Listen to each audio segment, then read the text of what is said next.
ॐ श्री परमात्मने नमः। अथ पञ्चदशोऽध्यायः। पुरुषोत्तमयोगः। श्रीभगवानुवाच ऊर्ध्वमूलमधः शाखम् अश्वत्थं प्राहुरव्ययम् छन्दांसि यस्य पर्णानि यस्तं वेद स वेदवित् अधश्चोर्ध्वं प्रसृतास्तस्य शाखाः गुणप्रवृद्धा विषयप्रवालाः अधश्च मूलान्यनुसन्ततानि कर्मानुबन्धीनि मनुष्यलोके न रूपमस्येह तथोपलभ्यते नान्तो न चादिर्न च सम्प्रतिष्ठा अश्वत्थमेनं सुविरूढमूलम् असङ्गशस्त्रेण दृढेन छित्त्वा ततः पदं तत्परिमार्गितव्यम् यस्मिन् गता न निवर्तन्ति भूयः तमेव चाद्यं पुरुषं प्रपद्ये यतः प्रवृत्तिः प्रसृता पुराणी निर्मानमोहाजितसङ्गदोषाः अध्यात्मनित्या विनिवृत्तकामाः द्वन्द्वैर्विमुक्ताः सुखदुःखसंज्ञैः गच्छन्त्यमूढाः पदमव्ययं तत् न तद्भासयते सूर्यः न शशाङ्को न पावकः यद्गत्वा न निवर्तन्ते तद्धाम परमं मम ममैवांशो जीवलोके जीवभूतः सनातनः मनः षष्ठानीन्द्रियाणि प्रकृतिस्थानि कर्षति। ॐ तत्सत् इति श्रीमद्भगवद्गीतासु उपनिषत्सु ब्रह्मविद्यायां योगशास्त्रे श्रीकृष्णार्जुनसंवादे पुरुषोत्तमयोगो नाम पञ्चदशोऽध्यायः। हरिः ॐ श्रीगुरुभ्यो नमः। हरिः ॐ।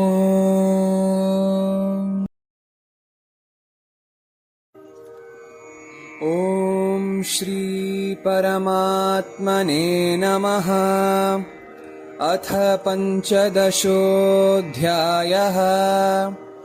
पुरुषोत्तमयोगः। श्रीभगवानुवाच ऊर्ध्वमूलमधः शाखम् अश्वत्थं प्राहुरव्ययम् छन्दांसि यस्य पर्णानि यस्तं वेद स वेदवित् अधश्चोर्ध्वं प्रसृतास्तस्य शाखाः गुणप्रवृद्धा विषयप्रवालाः अधश्च मूलान्यनुसन्ततानि कर्मानुबन्धीनि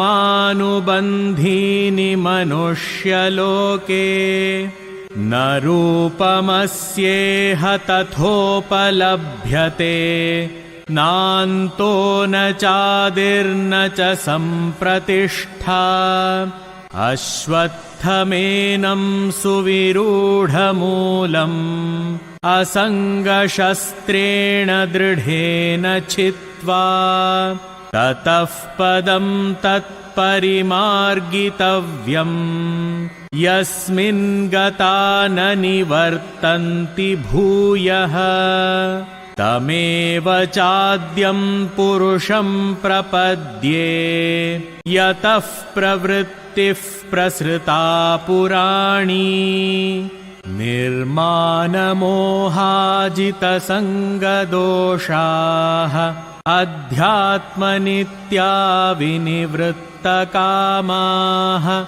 द्वन्द्वैर्विमुक्ताः सुखदुःखसंज्ञैः गच्छन्त्यमूढाः पदमव्ययं तत् न तद्भासयते सूर्यः न शशाङ्को न पावकः यद्गत्वा न निवर्तन्ते तद्धाम परमं मम ममैवांशो जीवलोके जीवभूतः सनातनः मनःषष्ठानीन्द्रियाणि प्रकृतिस्थानि कर्षति ॐ तत्सत् इति श्रीमद्भगवद्गीतासु उपनिषत्सु ब्रह्मविद्यायां योगशास्त्रे श्रीकृष्णार्जुनसंवादे पुरुषोत्तमयोगो नाम पञ्चदशोऽध्यायः। हरिः ॐ श्रीगुरुभ्यो नमः। हरिः ॐ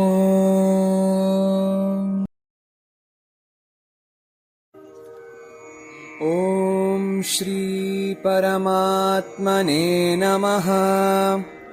अथ पञ्चदशोऽध्यायः पुरुषोत्तमयोगः। श्रीभगवानुवाच ऊर्ध्वमूलमधः शाखम् अश्वत्थं प्राहुरव्ययम् छन्दांसि यस्य पर्णानि यस्तं वेद स वेदवित् अधश्चोर्ध्वं प्रसृतास्तस्य शाखाः गुणप्रवृद्धा विषयप्रवालाः अधश्च मूलान्यनुसन्ततानि कर्मानुबन्धीनि मनुष्यलोके न रूपमस्येह तथोपलभ्यते नान्तो न चादिर्न च सम्प्रतिष्ठा अश्वत्थमेनं सुविरूढमूलम् असङ्गशस्त्रेण दृढेन छित्त्वा ततः पदं तत्परिमार्गितव्यम् यस्मिन् गता न निवर्तन्ति भूयः तमेव चाद्यं पुरुषं प्रपद्ये यतः प्रवृत्तिः प्रसृता पुराणी निर्मानमोहाजितसङ्गदोषाः अध्यात्मनित्या विनिवृत्तकामाः द्वन्द्वैर्विमुक्ताः सुखदुःखसंज्ञैः गच्छन्त्यमूढाः पदमव्ययं तत् न तद्भासयते सूर्यः न शशाङ्को न पावकः यद्गत्वा न निवर्तन्ते तद्धाम परमं मम ममैवांशो जीवलोके जीवभूतः सनातनः मनःषष्ठानीन्द्रियाणि प्रकृतिस्थानि कर्षति ॐ तत्सत् इति श्रीमद्भगवद्गीतासु उपनिषत्सु ब्रह्मविद्यायां योगशास्त्रे श्रीकृष्णार्जुनसंवादे पुरुषोत्तमयोगो नाम पञ्चदशोऽध्यायः। हरिः ओम् श्रीगुरुभ्यो नमः। हरिः ओम्। ॐ श्री परमात्मने नमः। अथ पञ्चदशोऽध्यायः। पुरुषोत्तमयोगः। श्रीभगवानुवाच ऊर्ध्वमूलमधः शाखम् अश्वत्थं प्राहुरव्ययम् छन्दांसि यस्य पर्णानि यस्तं वेद स वेदवित् अधश्चोर्ध्वं प्रसृतास्तस्य शाखाः गुणप्रवृद्धा विषयप्रवालाः अधश्च मूलान्यनुसन्ततानि कर्मानुबन्धीनि मनुष्यलोके न रूपमस्येह तथोपलभ्यते नान्तो न चादिर्न च सम्प्रतिष्ठा अश्वत्थमेनं सुविरूढमूलम् असङ्गशस्त्रेण दृढेन छित्त्वा ततः पदं तत्परिमार्गितव्यम् यस्मिन् गता न निवर्तन्ति भूयः तमेव चाद्यं पुरुषं प्रपद्ये यतः प्रवृत्तिः प्रसृता पुराणी निर्मानमोहाजितसङ्गदोषाः अध्यात्मनित्या विनिवृत्तकामाः द्वन्द्वैर्विमुक्ताः सुखदुःखसंज्ञैः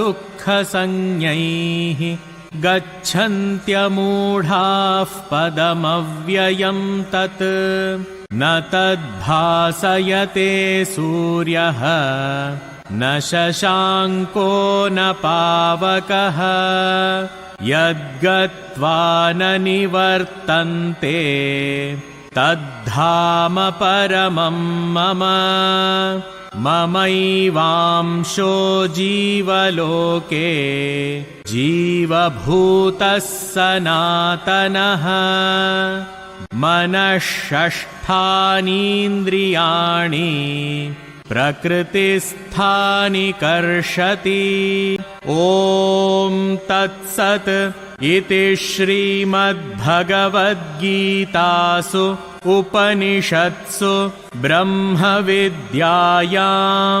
योगशास्त्रे श्रीकृष्णार्जुनसंवादे पुरुषोत्तमयोगो नाम पञ्चदशोऽध्यायः। हरिः ओम् श्रीगुरुभ्यो नमः। हरिः ओम्।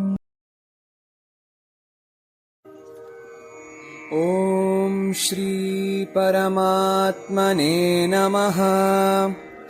अथ पञ्चदशोऽध्यायः। पुरुषोत्तमयोगः। श्रीभगवानुवाच ऊर्ध्वमूलमधः शाखम् अश्वत्थं प्राहुरव्ययम् छन्दांसि यस्य पर्णानि यस्तं वेद स वेदवित् अधश्चोर्ध्वं प्रसृतास्तस्य शाखाः गुणप्रवृद्धा विषयप्रवालाः प्रवालाः अधश्च मूलान्यनुसन्ततानि कर्मानुबन्धीनि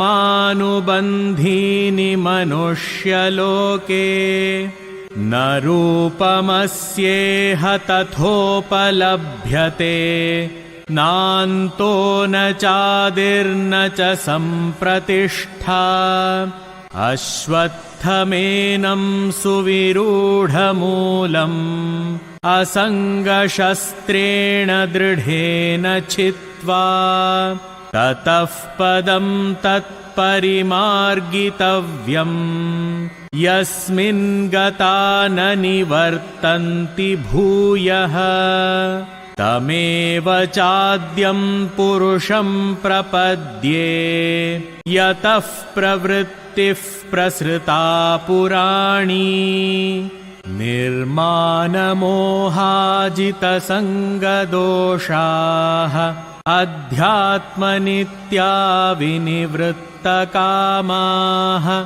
द्वन्द्वैर्विमुक्ताः सुखदुःखसंज्ञैः गच्छन्त्यमूढाः पदमव्ययं तत् न तद्भासयते सूर्यः न शशाङ्को न पावकः यद्गत्वा न निवर्तन्ते तद्धाम परमं मम ममैवांशो जीवलोके जीवभूतः सनातनः मनःषष्ठानीन्द्रियाणि प्रकृतिस्थानि कर्षति ॐ तत्सत् इति श्रीमद्भगवद्गीतासु उपनिषत्सु ब्रह्मविद्यायां योगशास्त्रे श्रीकृष्णार्जुनसंवादे पुरुषोत्तमयोगो नाम पञ्चदशोऽध्यायः। हरिः ॐ श्रीगुरुभ्यो नमः। हरिः ॐ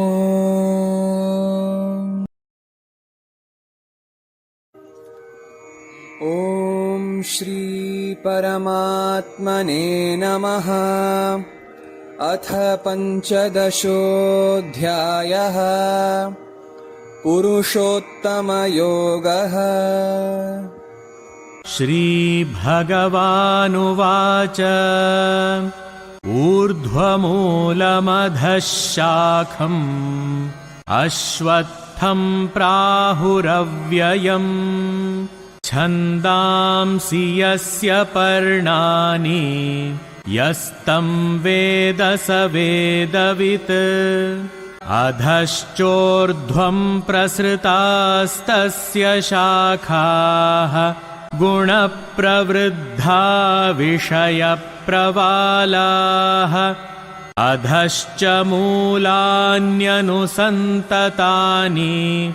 कर्मानुबन्धीनि मनुष्यलोके न रूपमस्येह तथोपलभ्यते नान्तो न चादिर्न च सम्प्रतिष्ठा अश्वत्थमेनं सुविरूढमूलम्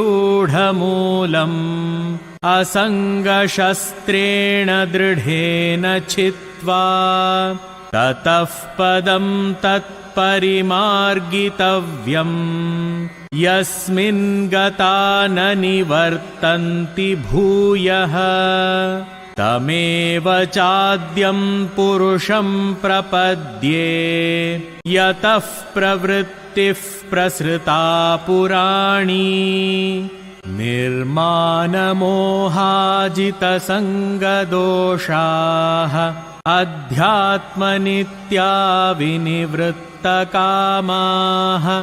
द्वन्द्वैर्विमुक्ताः सुखदुःखसंज्ञैः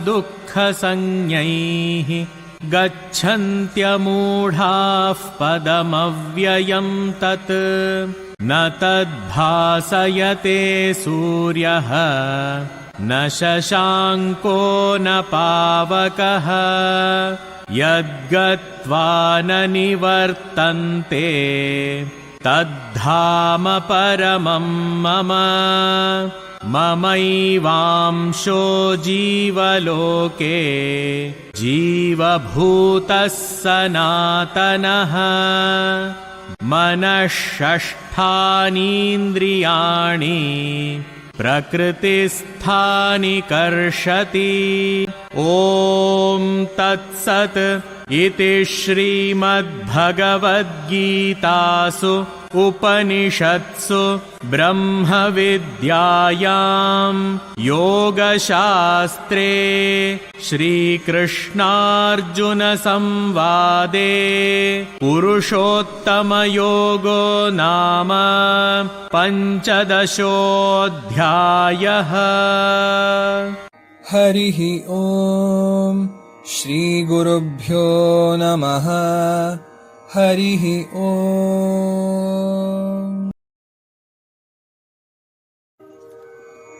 ॐ श्री परमात्मने नमः। अथ पञ्चदशोऽध्यायः पुरुषोत्तमयोगः। श्रीभगवानुवाच ऊर्ध्वमूलमधः शाखम् अश्वत्थं प्राहुरव्ययम् छन्दांसि यस्य पर्णानि यस्तं वेद स वेदवित् अधश्चोर्ध्वं प्रसृतास्तस्य शाखाः गुणप्रवृद्धा विषयप्रवालाः अधश्च मूलान्यनुसन्ततानि कर्मानुबन्धीनि मनुष्यलोके न रूपमस्येह तथोपलभ्यते नान्तो न चादिर्न च सम्प्रतिष्ठा अश्वत्थमेनं सुविरूढमूलम् असङ्गशस्त्रेण दृढेन छित्त्वा ततः पदं तत्परिमार्गितव्यम् यस्मिन् गता न निवर्तन्ति भूयः तमेव चाद्यं पुरुषं प्रपद्ये यतः प्रवृत्तिः प्रसृता पुराणी निर्मानमोहाजितसङ्गदोषाः अध्यात्मनित्या विनिवृत्तकामाः द्वन्द्वैर्विमुक्ताः सुखदुःखसंज्ञैः गच्छन्त्यमूढाः पदमव्ययं तत् न तद्भासयते सूर्यः न शशाङ्को न पावकः यद्गत्वा न निवर्तन्ते तद्धाम परमं मम ममैवांशो जीवलोके जीवभूतः सनातनः मनःषष्ठानीन्द्रियाणि प्रकृतिस्थानि कर्षति ॐ तत्सत् इति श्रीमद्भगवद्गीतासु उपनिषत्सु ब्रह्मविद्यायां योगशास्त्रे श्रीकृष्णार्जुनसंवादे पुरुषोत्तमयोगो नाम पञ्चदशोऽध्यायः। हरिः ॐ श्रीगुरुभ्यो नमः। हरिः ॐ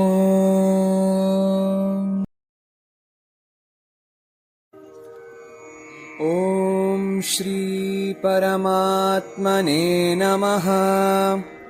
अथ पञ्चदशोऽध्यायः पुरुषोत्तमयोगः। श्रीभगवानुवाच ऊर्ध्वमूलमधः शाखम् अश्वत्थं प्राहुरव्ययम् छन्दांसि यस्य पर्णानि यस्तं वेद स वेदवित् अधश्चोर्ध्वं प्रसृतास्तस्य शाखाः गुणप्रवृद्धा विषयप्रवालाः अधश्च मूलान्यनुसन्ततानि कर्मानुबन्धीनि मनुष्यलोके न रूपमस्येह तथोपलभ्यते नान्तो न चादिर्न च सम्प्रतिष्ठा अश्वत्थमेनं सुविरूढमूलम् असङ्गशस्त्रेण दृढेन छित्त्वा ततः पदं तत्परिमार्गितव्यम् यस्मिन् गता न निवर्तन्ति भूयः तमेव चाद्यं पुरुषं प्रपद्ये यतः प्रवृत्तिः प्रसृता पुराणी निर्मानमोहाजितसङ्गदोषाः अध्यात्मनित्या विनिवृत्तकामाः द्वन्द्वैर्विमुक्ताः सुखदुःखसंज्ञैः गच्छन्त्यमूढाः पदमव्ययं तत् न तद्भासयते सूर्यः न शशाङ्को न पावकः यद्गत्वा न निवर्तन्ते तद्धाम परमं मम ममैवांशो जीवलोके जीवभूतः सनातनः मनःषष्ठानीन्द्रियाणि प्रकृतिस्थानि कर्षति ॐ तत्सत् इति श्रीमद्भगवद्गीतासु उपनिषत्सु ब्रह्मविद्यायां योगशास्त्रे श्रीकृष्णार्जुनसंवादे पुरुषोत्तमयोगो नाम पञ्चदशोऽध्यायः। हरिः ॐ श्रीगुरुभ्यो नमः। हरिः ॐ।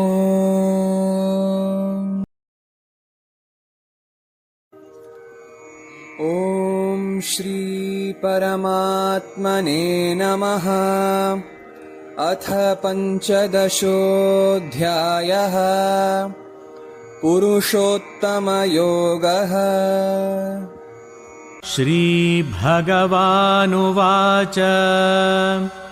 ऊर्ध्वमूलमधः शाखम् अश्वत्थं प्राहुरव्ययम् छन्दांसि यस्य पर्णानि यस्तं वेद स वेदवित् अधश्चोर्ध्वं प्रसृतास्तस्य शाखाः गुणप्रवृद्धा विषयप्रवालाः अधश्च मूलान्यनुसन्ततानि कर्मानुबन्धीनि मनुष्यलोके न रूपमस्येह तथोपलभ्यते नान्तो न चादिर्न च सम्प्रतिष्ठा अश्वत्थमेनं सुविरूढमूलम् असङ्गशस्त्रेण दृढेन छित्त्वा ततः पदं तत्परिमार्गितव्यम् यस्मिन् गता न निवर्तन्ति भूयः तमेव चाद्यं पुरुषं प्रपद्ये यतः प्रवृत्तिः प्रसृता पुराणी निर्मानमोहाजितसङ्गदोषाः अध्यात्मनित्या विनिवृत्तकामाः द्वन्द्वैर्विमुक्ताः सुखदुःखसंज्ञैः गच्छन्त्यमूढाः पदमव्ययं तत् न तद्भासयते सूर्यः न शशाङ्को न पावकः यद्गत्वा न निवर्तन्ते तद्धाम परमं मम ममैवांशो जीवलोके जीवभूतः सनातनः मनःषष्ठानीन्द्रियाणि प्रकृतिस्थानि कर्षति ॐ तत्सत् इति श्रीमद्भगवद्गीतासु उपनिषत्सु ब्रह्मविद्यायां योगशास्त्रे श्रीकृष्णार्जुनसंवादे पुरुषोत्तमयोगो नाम पञ्चदशोऽध्यायः। हरिः ॐ श्रीगुरुभ्यो नमः।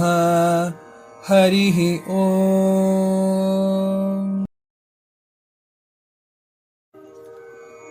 ॐ श्री परमात्मने नमः।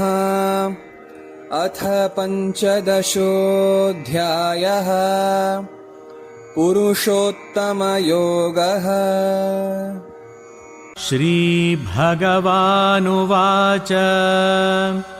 ऊर्ध्वमूलमधः शाखम् अश्वत्थं प्राहुरव्ययम् छन्दांसि यस्य पर्णानि यस्तं वेद स वेदवित् अधश्चोर्ध्वं प्रसृतास्तस्य शाखाः गुणप्रवृद्धा विषयप्रवालाः अधश्च मूलान्यनुसन्ततानि कर्मानुबन्धीनि मनुष्यलोके न रूपमस्येह तथोपलभ्यते नान्तो न चादिर्न च सम्प्रतिष्ठा अश्वत्थमेनं सुविरूढमूलम् असङ्गशस्त्रेण दृढेन छित्त्वा ततः पदं तत्परिमार्गितव्यम् यस्मिन् गता न निवर्तन्ति भूयः तमेव चाद्यं पुरुषं प्रपद्ये यतः प्रवृत्तिः प्रसृता पुराणी निर्मानमोहाजितसङ्गदोषाः अध्यात्मनित्या विनिवृत्तकामाः द्वन्द्वैर्विमुक्ताः सुखदुःखसंज्ञैः गच्छन्त्यमूढाः पदमव्ययं तत् न तद्भासयते सूर्यः न शशाङ्को न पावकः यद्गत्वा न निवर्तन्ते तद्धाम परमं मम ममैवांशो जीवलोके जीवभूतः सनातनः मनःषष्ठानीन्द्रियाणि प्रकृतिस्थानि कर्षति ॐ तत्सत् इति श्रीमद्भगवद्गीतासु उपनिषत्सु ब्रह्मविद्यायां योगशास्त्रे श्रीकृष्णार्जुनसंवादे पुरुषोत्तमयोगो नाम पञ्चदशोऽध्यायः। हरिः ओम् श्रीगुरुभ्यो नमः। हरिः ओम्। ॐ श्री परमात्मने नमः। अथ पञ्चदशोऽध्यायः। पुरुषोत्तमयोगः।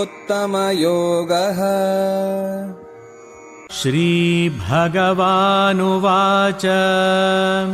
ऊर्ध्वमूलमधः शाखम् अश्वत्थं प्राहुरव्ययम् छन्दांसि यस्य पर्णानि यस्तं वेद स वेदवित् अधश्चोर्ध्वं प्रसृतास्तस्य शाखाः गुणप्रवृद्धा विषयप्रवालाः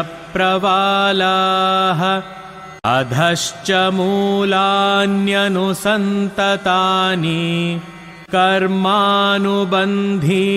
मनुष्यलोके न रूपमस्येह तथोपलभ्यते नान्तो न चादिर्न च सम्प्रतिष्ठा अश्वत्थमेनं सुविरूढमूलम् असङ्गशस्त्रेण दृढेन छित्त्वा ततः पदं तत्परिमार्गितव्यम् यस्मिन् गता न निवर्तन्ति भूयः तमेव चाद्यं पुरुषं प्रपद्ये यतः प्रवृत्तिः प्रसृता पुराणी निर्मानमोहाजितसङ्गदोषाः अध्यात्मनित्या विनिवृत्तकामाः द्वन्द्वैर्विमुक्ताः सुखदुःखसंज्ञैः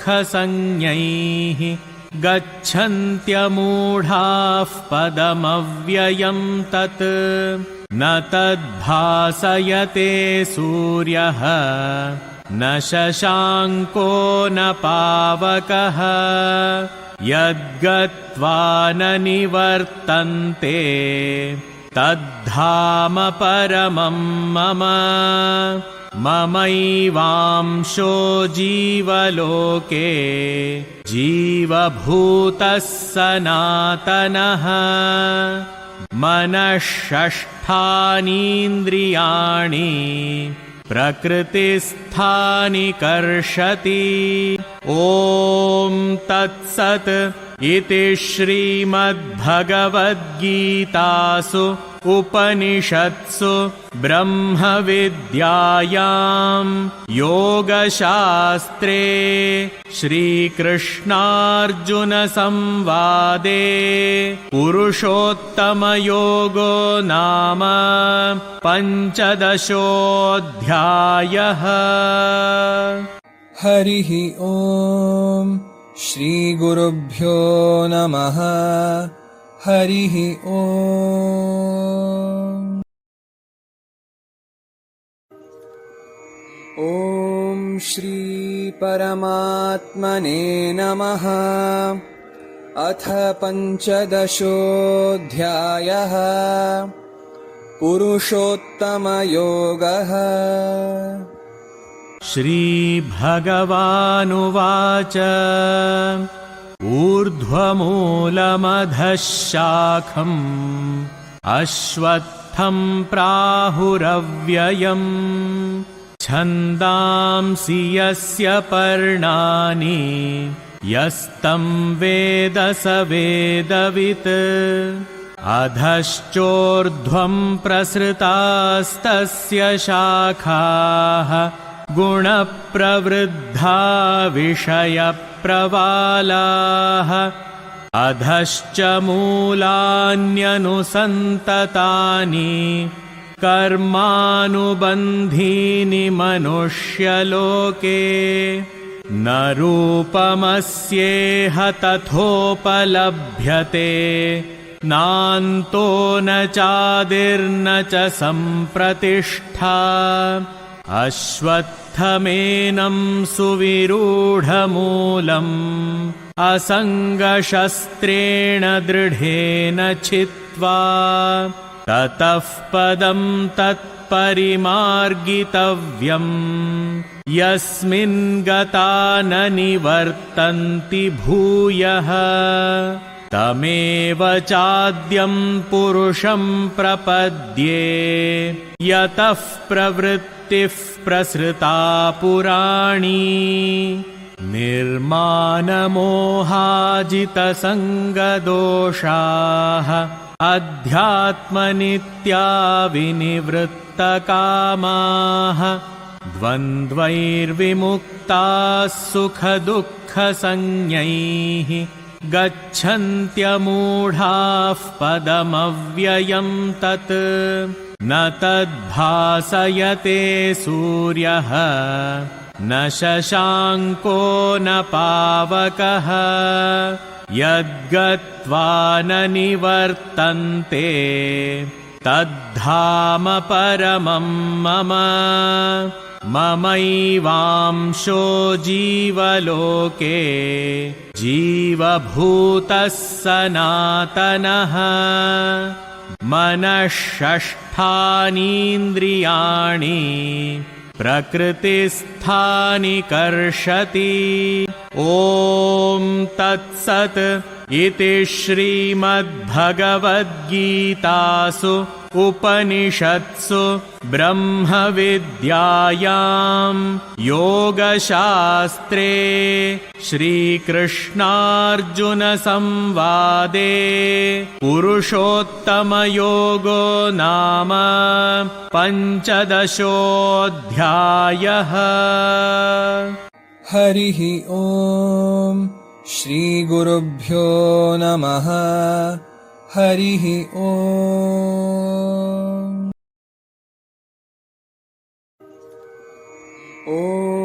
श्री परमात्मने नमः। अथ पञ्चदशोऽध्यायः पुरुषोत्तमयोगः। श्रीभगवानुवाच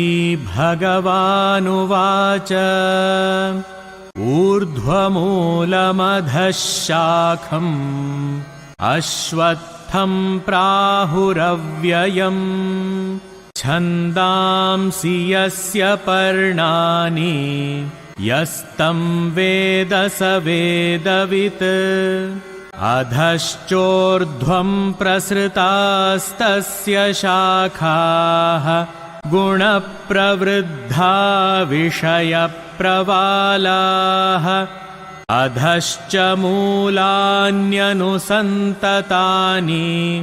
कर्मानुबन्धीनि मनुष्यलोके न रूपमस्येह तथोपलभ्यते नान्तो न चादिर्न च सम्प्रतिष्ठा अश्वत्थमेनं सुविरूढमूलम्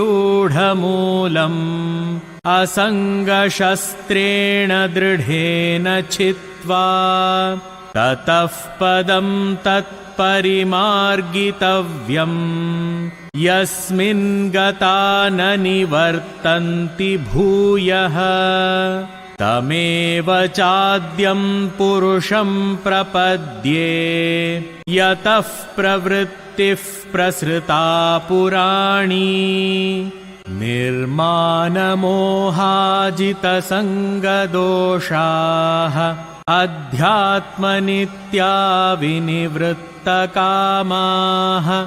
द्वन्द्वैर्विमुक्ताः सुखदुःखसंज्ञैः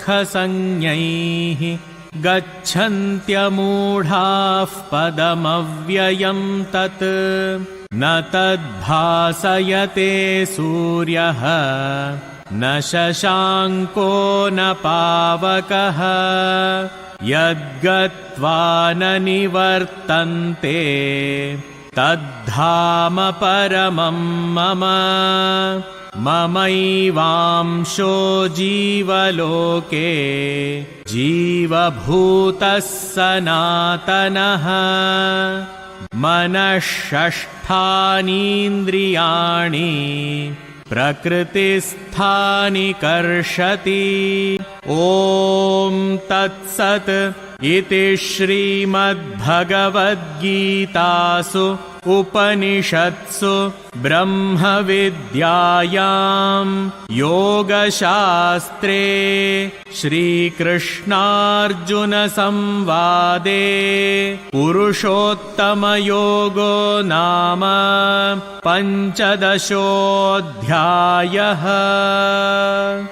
हरिः ॐ श्रीगुरुभ्यो नमः। हरिः ॐ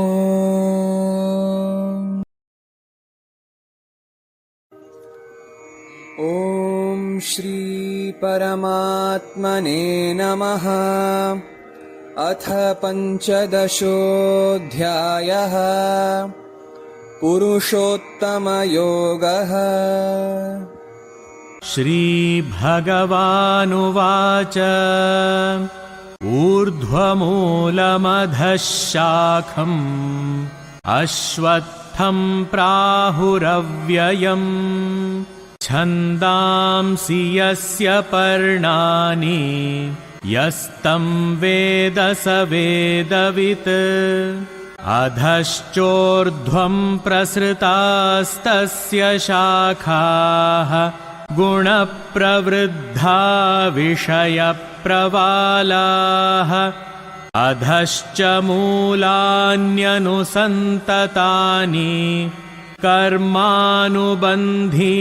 मनुष्यलोके न रूपमस्येह तथोपलभ्यते नान्तो न चादिर्न च सम्प्रतिष्ठा अश्वत्थमेनं सुविरूढमूलम्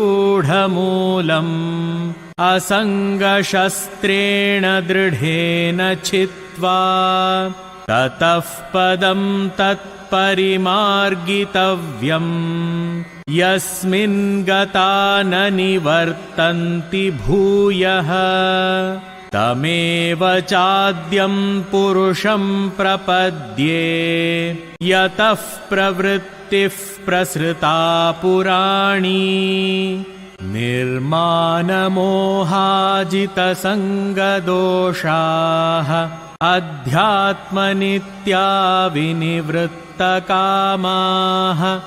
द्वन्द्वैर्विमुक्ताः सुखदुःखसंज्ञैः गच्छन्त्यमूढाः पदमव्ययं तत् न तद्भासयते सूर्यः न शशाङ्को न पावकः यद्गत्वा न निवर्तन्ते तद्धाम परमं मम ममैवांशो जीवलोके जीवभूतः सनातनः मनःषष्ठानीन्द्रियाणि प्रकृतिस्थानि कर्षति ॐ तत्सत् इति श्रीमद्भगवद्गीतासु उपनिषत्सु ब्रह्मविद्यायां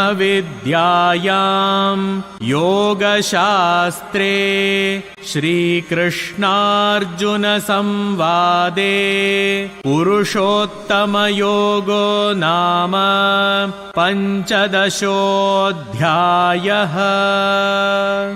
हरिः ॐ श्रीगुरुभ्यो नमः। हरिः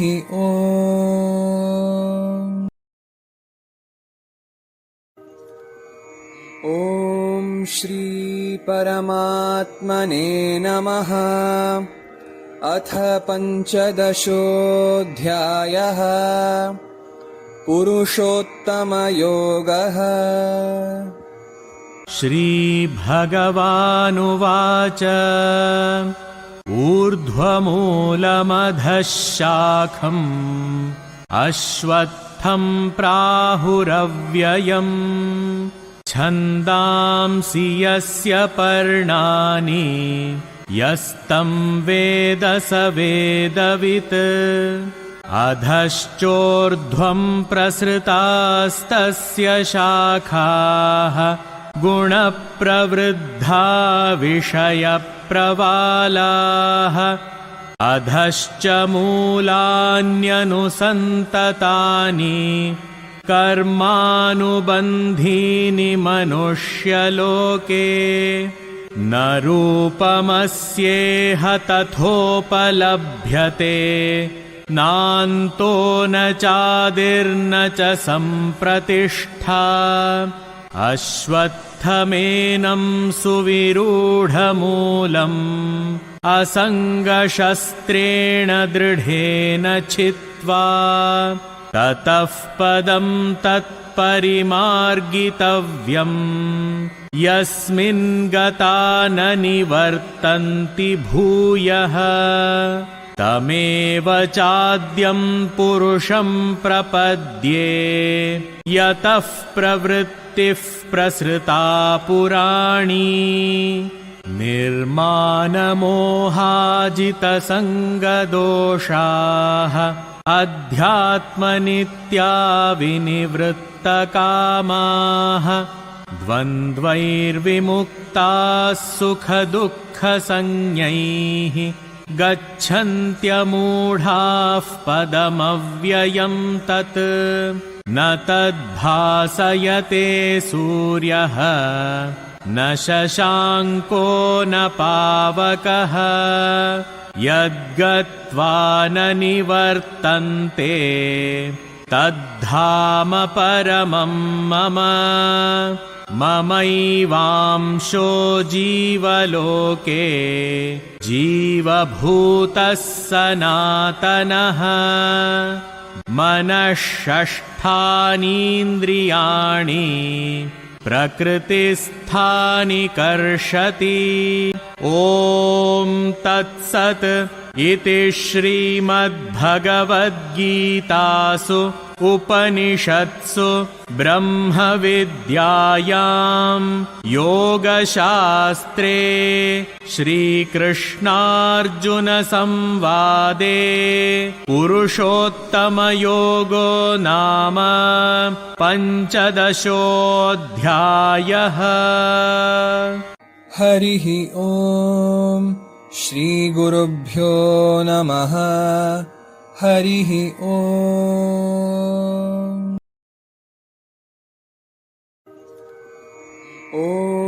श्री परमात्मने नमः। अथ पञ्चदशोऽध्यायः पुरुषोत्तमयोगः। श्रीभगवानुवाच ऊर्ध्वमूलमधः शाखम् अश्वत्थं प्राहुरव्ययम् छन्दांसि यस्य पर्णानि यस्तं वेद स वेदवित् अधश्चोर्ध्वं प्रसृतास्तस्य शाखाः गुणप्रवृद्धा विषयप्रवालाः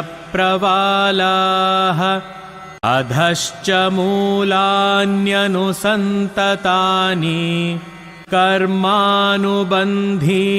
मनुष्यलोके न रूपमस्येह तथोपलभ्यते नान्तो न चादिर्न च सम्प्रतिष्ठा अश्वत्थमेनं सुविरूढमूलम् असङ्गशस्त्रेण दृढेन छित्त्वा ततः पदं तत्परिमार्गितव्यम् यस्मिन् गता न निवर्तन्ति भूयः तमेव चाद्यं पुरुषं प्रपद्ये यतः प्रवृत्तिः प्रसृता पुराणी निर्मानमोहाजितसङ्गदोषाः अध्यात्मनित्या विनिवृत्तकामाः द्वन्द्वैर्विमुक्ताः सुखदुःखसंज्ञैः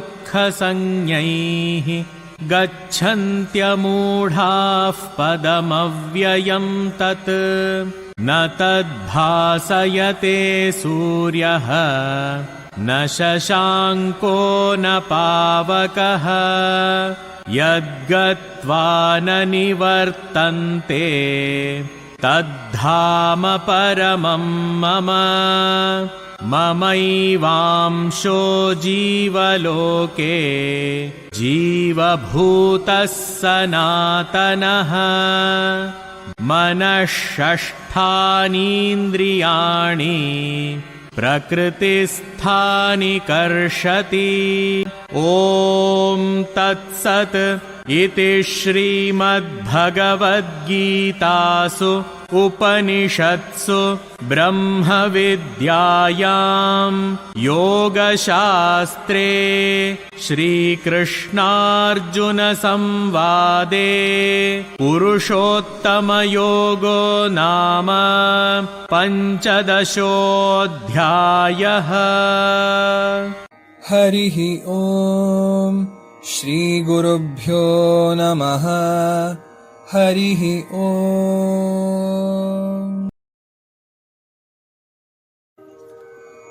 ॐ श्री परमात्मने नमः।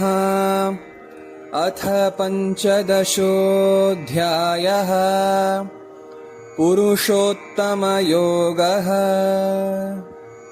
श्रीभगवानुवाच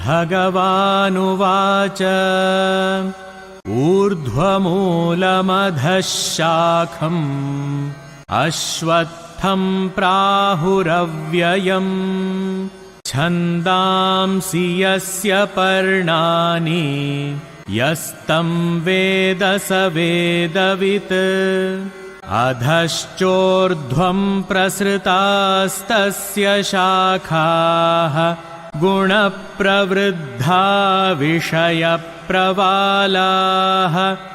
अधश्च मूलान्यनुसन्ततानि कर्मानुबन्धीनि मनुष्यलोके न रूपमस्येह तथोपलभ्यते नान्तो न चादिर्न च सम्प्रतिष्ठा अश्वत्थमेनं सुविरूढमूलम् असङ्गशस्त्रेण दृढेन छित्त्वा ततः पदं तत्परिमार्गितव्यम् यस्मिन् गता न निवर्तन्ति भूयः तमेव चाद्यं पुरुषं प्रपद्ये यतः प्रवृत्तिः प्रसृता पुराणी निर्मानमोहाजितसङ्गदोषाः अध्यात्मनित्या विनिवृत्तकामाः द्वन्द्वैर्विमुक्ताः सुखदुःखसंज्ञैः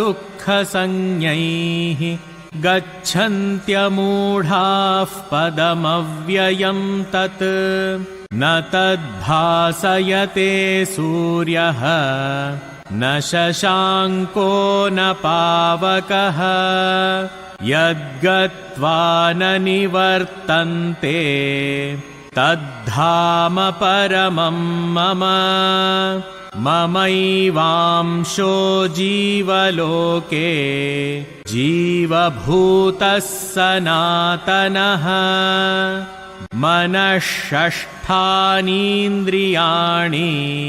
प्रकृतिस्थानि कर्षति ॐ तत्सत् इति श्रीमद्भगवद्गीतासु उपनिषत्सु ब्रह्मविद्यायां योगशास्त्रे श्रीकृष्णार्जुनसंवादे पुरुषोत्तमयोगो नाम पञ्चदशोऽध्यायः। हरिः ओम् श्रीगुरुभ्यो नमः। हरिः ओम्। ॐ श्री परमात्मने नमः। अथ पञ्चदशोऽध्यायः। पुरुषोत्तमयोगः। श्रीभगवानुवाच ऊर्ध्वमूलमधः शाखम् अश्वत्थं प्राहुरव्ययम् छन्दांसि यस्य पर्णानि यस्तं वेद स वेदवित् अधश्चोर्ध्वं प्रसृतास्तस्य शाखाः गुणप्रवृद्धा विषयप्रवालाः अधश्च मूलान्यनुसन्ततानि कर्मानुबन्धीनि मनुष्यलोके न रूपमस्येह तथोपलभ्यते नान्तो न चादिर्न च सम्प्रतिष्ठा अश्वत्थमेनं सुविरूढमूलम्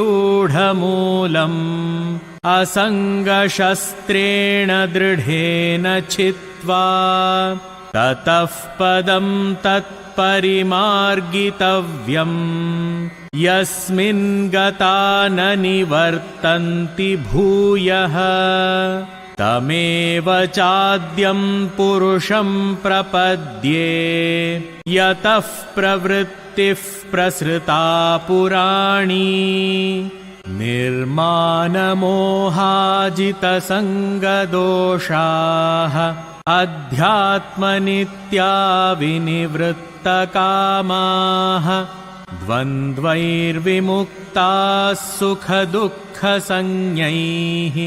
गच्छन्त्यमूढाः पदमव्ययं तत् न तद्भासयते सूर्यः न शशाङ्को न पावकः यद्गत्वा न निवर्तन्ते तद्धाम परमं मम ममैवांशो जीवलोके जीवभूतः सनातनः मनःषष्ठानीन्द्रियाणि प्रकृतिस्थानि कर्षति ॐ तत्सत् इति श्रीमद्भगवद्गीतासु उपनिषत्सु ब्रह्मविद्यायां योगशास्त्रे श्रीकृष्णार्जुनसंवादे पुरुषोत्तमयोगो नाम पञ्चदशोऽध्यायः। हरिः ओम् श्रीगुरुभ्यो नमः। हरिः ओम्। ॐ श्री परमात्मने नमः। अथ पञ्चदशोऽध्यायः। पुरुषोत्तमयोगः। श्रीभगवानुवाच ऊर्ध्वमूलमधः शाखम् अश्वत्थं प्राहुरव्ययम् छन्दांसि यस्य पर्णानि यस्तं वेद स वेदवित् अधश्चोर्ध्वं प्रसृतास्तस्य शाखाः गुणप्रवृद्धा विषयप्रवालाः अधश्च मूलान्यनुसन्ततानि कर्मानुबन्धीनि मनुष्यलोके न रूपमस्येह तथोपलभ्यते नान्तो न चादिर्न च सम्प्रतिष्ठा अश्वत्थमेनं सुविरूढमूलम् असङ्गशस्त्रेण दृढेन छित्त्वा ततः पदं तत्परिमार्गितव्यम् यस्मिन् गता न निवर्तन्ति भूयः तमेव चाद्यं पुरुषं प्रपद्ये यतः प्रवृत्तिः प्रसृता पुराणी निर्मानमोहाजितसङ्गदोषाः अध्यात्मनित्या विनिवृत्तकामाः द्वन्द्वैर्विमुक्ताः सुखदुःखसंज्ञैः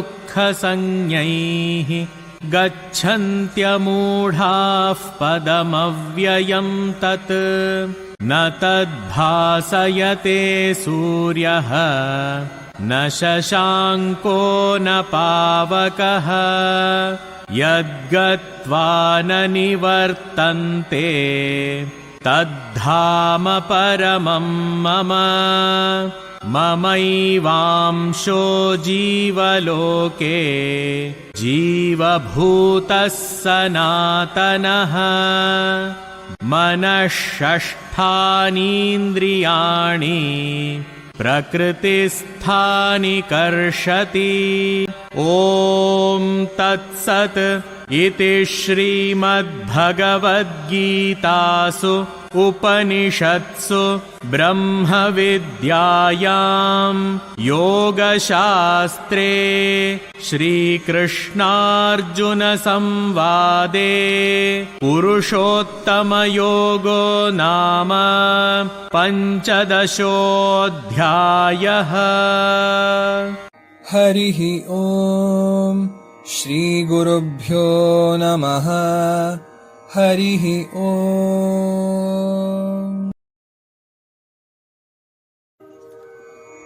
ॐ श्री परमात्मने नमः। अथ पञ्चदशोऽध्यायः पुरुषोत्तमयोगः। श्रीभगवानुवाच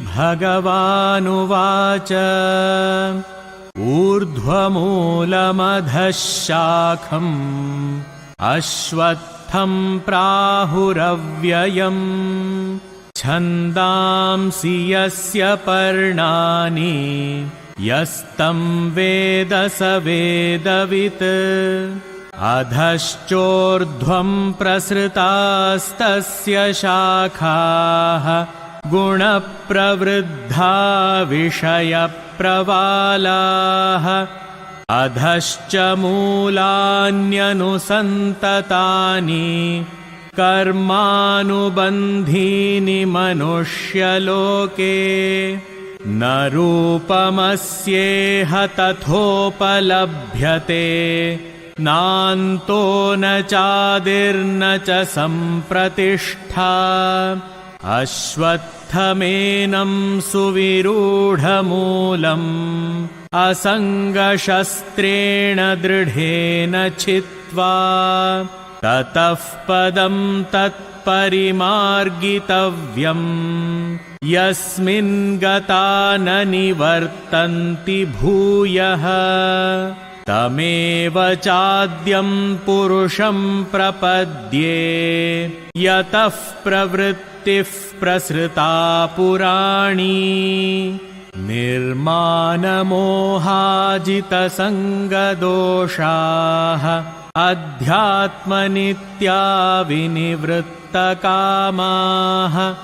द्वन्द्वैर्विमुक्ताः सुखदुःखसंज्ञैः गच्छन्त्यमूढाः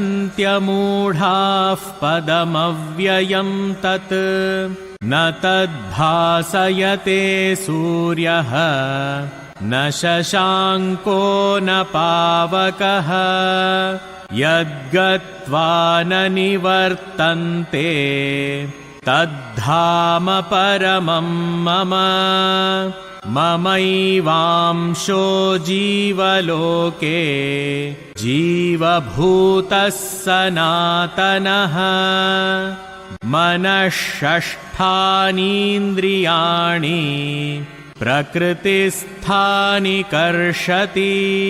ॐ तत्सत् इति श्रीमद्भगवद्गीतासु उपनिषत्सु ब्रह्मविद्यायां योगशास्त्रे श्रीकृष्णार्जुनसंवादे पुरुषोत्तमयोगो नाम पञ्चदशोऽध्यायः। हरिः ॐ श्रीगुरुभ्यो नमः। हरिः ॐ।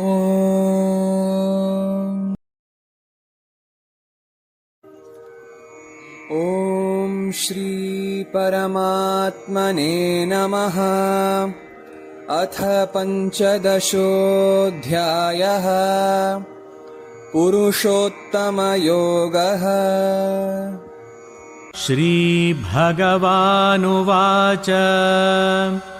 ऊर्ध्वमूलमधः शाखम् अश्वत्थं प्राहुरव्ययम् छन्दांसि यस्य पर्णानि यस्तं वेद स वेदवित् अधश्चोर्ध्वं प्रसृतास्तस्य शाखाः गुणप्रवृद्धा विषयप्रवालाः अधश्च मूलान्यनुसन्ततानि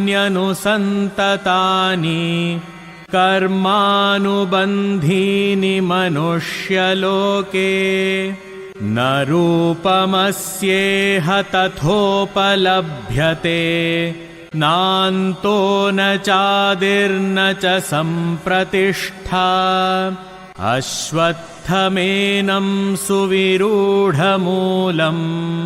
असङ्गशस्त्रेण दृढेन छित्त्वा ततः पदं तत्परिमार्गितव्यम् यस्मिन् गता न निवर्तन्ति भूयः तमेव चाद्यं पुरुषं प्रपद्ये यतः प्रवृत्तिः प्रसृता पुराणी निर्मानमोहाजितसङ्गदोषाः अध्यात्मनित्या विनिवृत्तकामाः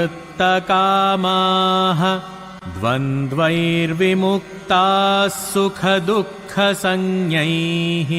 गच्छन्त्यमूढाः पदमव्ययं तत् न तद्भासयते सूर्यः न शशाङ्को न पावकः यद्गत्वा न निवर्तन्ते तद्धाम परमं मम ममैवांशो जीवलोके जीवभूतः सनातनः मनःषष्ठानीन्द्रियाणि प्रकृतिस्थानि कर्षति।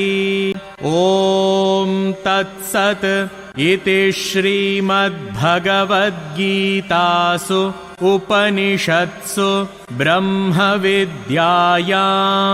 योगशास्त्रे श्रीकृष्णार्जुनसंवादे पुरुषोत्तमयोगो नाम पञ्चदशोऽध्यायः।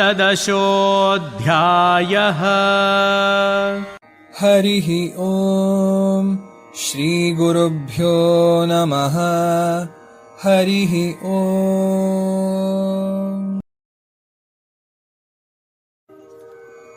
ॐ श्री परमात्मने नमः। अथ पञ्चदशोऽध्यायः। पुरुषोत्तमयोगः। श्रीभगवानुवाच ऊर्ध्वमूलमधः शाखम् अश्वत्थं प्राहुरव्ययम् छन्दांसि यस्य पर्णानि यस्तं वेद स वेदवित् अधश्चोर्ध्वं प्रसृतास्तस्य शाखाः गुणप्रवृद्धा विषयप्रवालाः अधश्च मूलान्यनुसन्ततानि कर्मानुबन्धीनि मनुष्यलोके न रूपमस्येह तथोपलभ्यते नान्तो न चादिर्न च सम्प्रतिष्ठा अश्वत्थमेनं सुविरूढमूलम् असङ्गशस्त्रेण दृढेन छित्त्वा ततः पदं तत्परिमार्गितव्यम् यस्मिन् गता न निवर्तन्ति भूयः तमेव चाद्यं पुरुषं प्रपद्ये यतः प्रवृत्तिः प्रसृता पुराणी निर्मानमोहाजितसङ्गदोषाः अध्यात्मनित्या विनिवृत्तकामाः द्वन्द्वैर्विमुक्ताः सुखदुःखसंज्ञैः गच्छन्त्यमूढाः पदमव्ययं तत् न तद्भासयते सूर्यः न शशाङ्को न पावकः यद्गत्वा न निवर्तन्ते तद्धाम परमं मम ममैवांशो जीवलोके जीवभूतः सनातनः मनःषष्ठानीन्द्रियाणि प्रकृतिस्थानि कर्षति ॐ तत्सत् इति श्रीमद्भगवद्गीतासु उपनिषत्सु ब्रह्मविद्यायां योगशास्त्रे श्रीकृष्णार्जुनसंवादे पुरुषोत्तमयोगो नाम पञ्चदशोऽध्यायः। हरिः ॐ श्रीगुरुभ्यो नमः। हरिः ॐ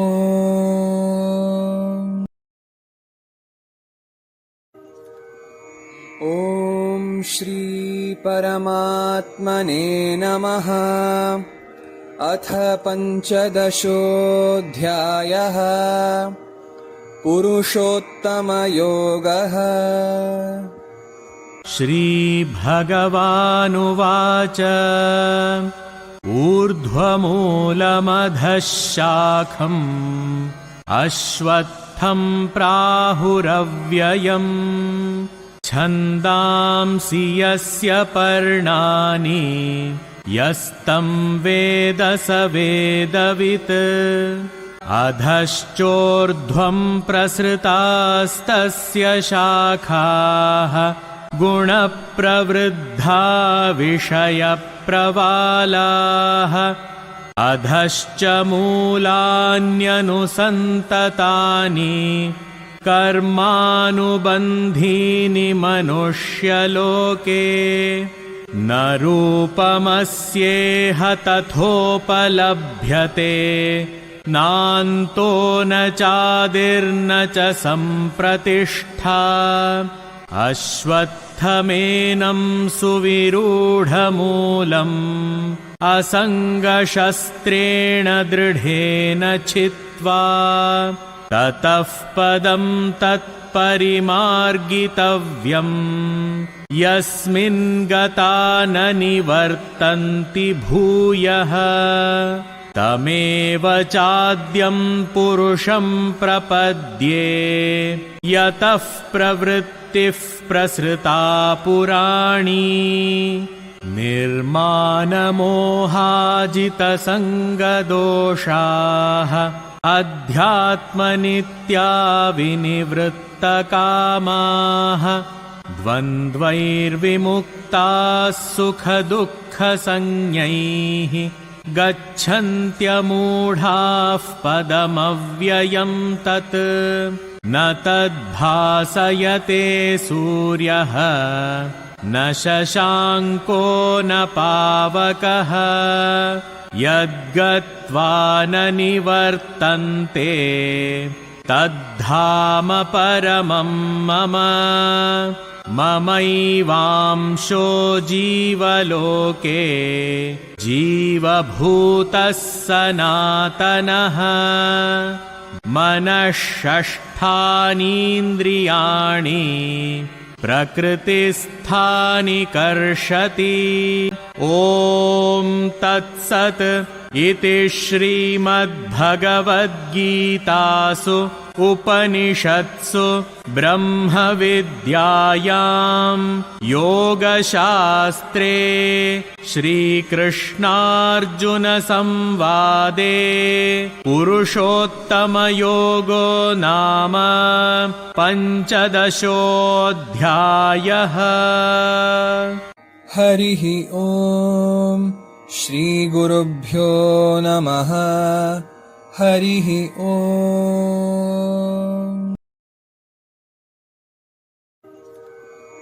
ॐ श्री परमात्मने नमः। अथ पञ्चदशोऽध्यायः पुरुषोत्तमयोगः। श्रीभगवानुवाच ऊर्ध्वमूलमधः शाखम् अश्वत्थं प्राहुरव्ययम् छन्दांसि यस्य पर्णानि यस्तं वेद स वेदवित् अधश्चोर्ध्वं प्रसृतास्तस्य शाखाः गुणप्रवृद्धा विषयप्रवालाः अधश्च मूलान्यनुसन्ततानि कर्मानुबन्धीनि मनुष्यलोके न रूपमस्येह तथोपलभ्यते नान्तो न चादिर्न च सम्प्रतिष्ठा अश्वत्थमेनं सुविरूढमूलम्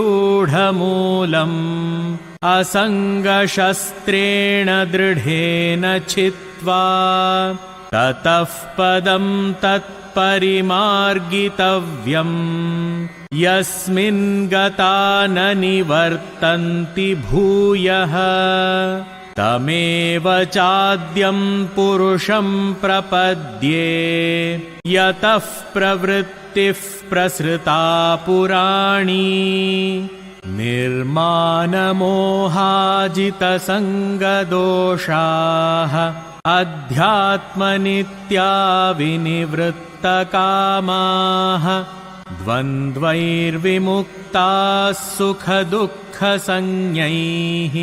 गच्छन्त्यमूढाः पदमव्ययम् तत् न तद्भासयते सूर्यः न शशाङ्को न पावकः यद्गत्वा न निवर्तन्ते तद्धाम परमं मम ममैवांशो जीवलोके जीवभूतः सनातनः मनःषष्ठानीन्द्रियाणि प्रकृतिस्थानि कर्षति ॐ तत्सत् इति श्रीमद्भगवद्गीतासु उपनिषत्सु ब्रह्मविद्यायां योगशास्त्रे श्रीकृष्णार्जुनसंवादे पुरुषोत्तमयोगो नाम पञ्चदशोऽध्यायः। हरिः ॐ श्रीगुरुभ्यो नमः हरिः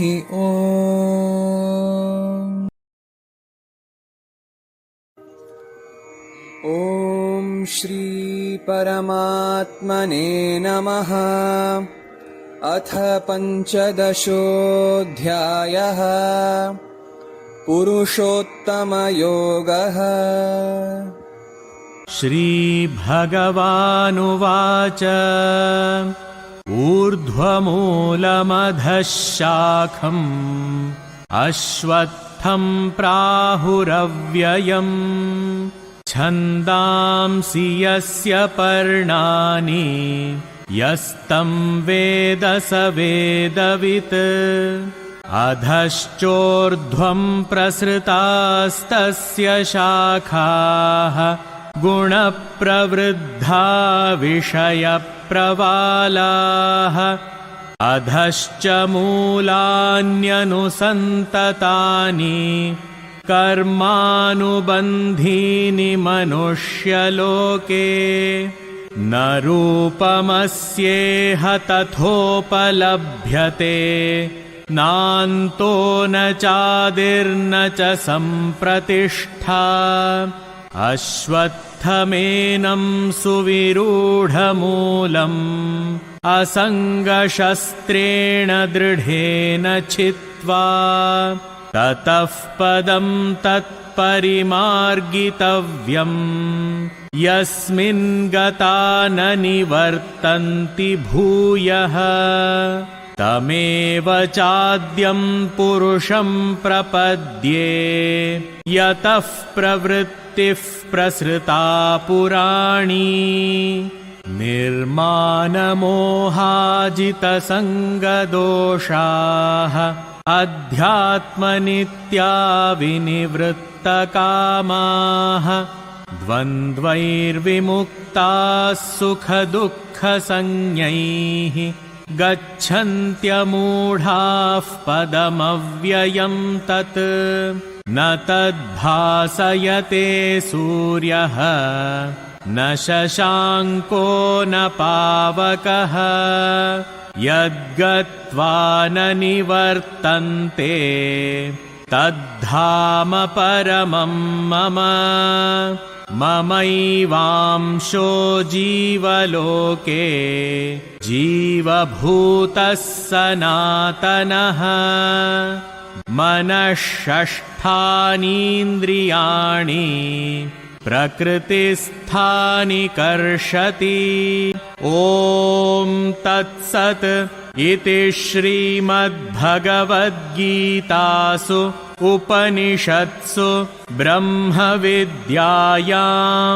योगशास्त्रे श्रीकृष्णार्जुनसंवादे पुरुषोत्तमयोगो नाम पञ्चदशोऽध्यायः। हरिः ॐ श्रीगुरुभ्यो नमः हरिः ॐ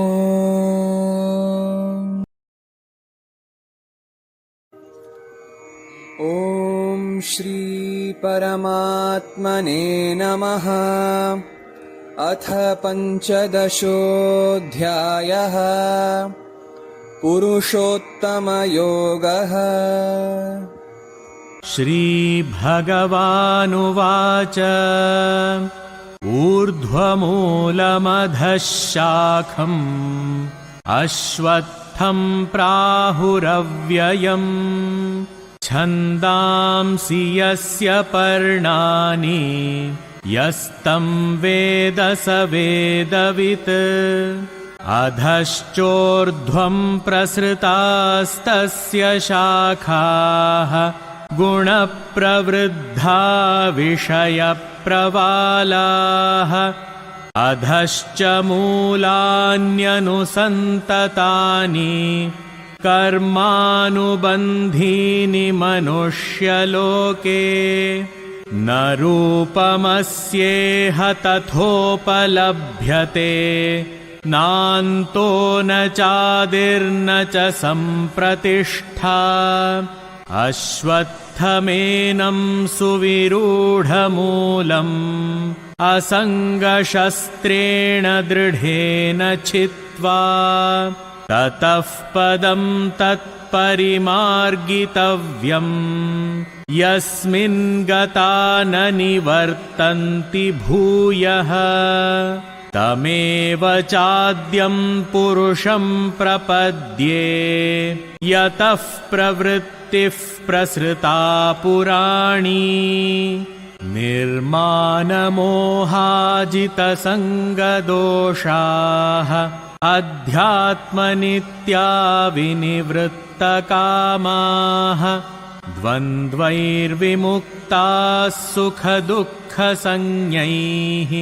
गच्छन्त्यमूढाः पदमव्ययं तत् न तद्भासयते सूर्यः न शशाङ्को न पावकः यद्गत्वा न निवर्तन्ते तद्धाम परमं मम ममैवांशो जीवलोके जीवभूतः सनातनः मनःषष्ठानीन्द्रियाणि प्रकृतिस्थानि कर्षति ॐ तत्सत् इति श्रीमद्भगवद्गीतासु उपनिषत्सु ब्रह्मविद्यायां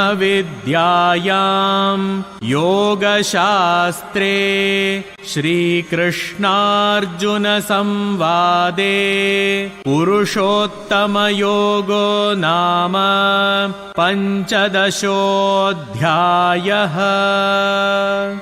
हरिः ॐ श्रीगुरुभ्यो नमः।